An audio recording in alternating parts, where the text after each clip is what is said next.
It's okay to work hard when you're young. In fact, it's appropriate to work hard when you're young. You should work hard right now because you can. Some of you going, well, yeah, it's like easy for you to say you got soft hands working in national now, and I do. So I worked my butt off when I was 21. I opened up a branch when I was 21 years old, and I worked 86.5 hours on average during the goal. How do I know that? Because I never added them up. Actually, that was 88.5, my bad. The only reason I know is that the census came out that year, and the question was, not how often do you usually work, it was, how much did you work last week? I was like, well, I got in at 7:30. I left at, 11:45. And I did the math on that day. That's a lot of hours. And then the next day I got in at 8 o'clock, and I left that workshop that night, team night afterwards, 1 o'clock. And then the next day I got in at, and it was 88.5 hours. I was with a friend of mine at the time, and she said, you worked 2 full-time jobs and a part-time job last week. And it had never hit me that those were the type of hours that I was keeping. Because I loved what I did. I loved it. Now, if I was an employee, that would be a horrible thing. You following here? This was my baby. This is my thing. I've been waiting 2 years to go branch, man. I mean, 2 years for this moment. I was like, dude, this is mine. I turned the keys to my office. It was mine. The reps that showed up, they were mine. I remember flying into the city and in Montreal. I was like, it's mine. King of Montreal?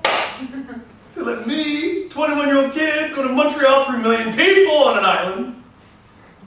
My island! You should work hard when you're young. You should work really hard. That's an appropriate move, to go as hard as you possibly can for as long as you can. The goal isn't to retire. Let me say this again. The goal isn't to retire or semi-retire. That's crazy.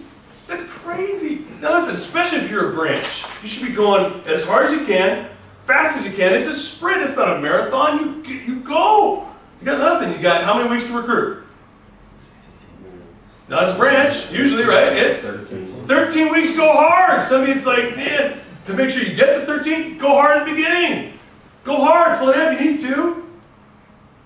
As a district, man, you might need to pull back a little bit, right? Because it is a marathon. But you'd be surprised how fast you can really go and how hard you can really go for how long. My strong recommendation, first-year districts should take 0 vacations other than to charge the battery. Other than what they win for a vector trip. Are you tracking here on this one? They're going to pay you for free, right? Go to Budapest. It's awesome. Go on that trip. But outside of that, I'm not going. If you got a wedding, go to the wedding. Take a 3-day weekend here and there to recharge the battery so you keep going. You should be going as hard as you possibly can. Make this thing work. How do I know this? Well, check with your buddies that open up restaurants, or open up bars, or open up their own business, how much time they're taking off. It's a 7-day-a-week thing. Now, if you love it, that's actually not so terrible. Now, the key is you can't sustain that for 8 years straight. Everybody with me on this one? But you can probably do it for a season. And that season for you might be a year. It might be 2 years until you got some great people around you.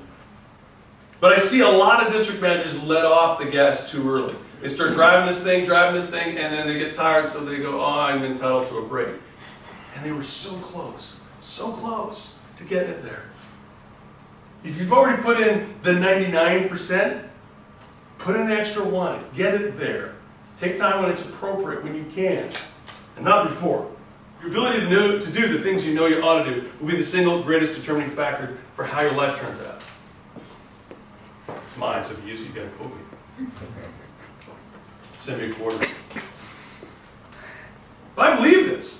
Your ability to close the gap between how you see yourself and what you actually do is what I'm describing here.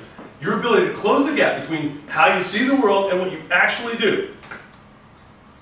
Those are legacy achievers. Those are the ones getting it done.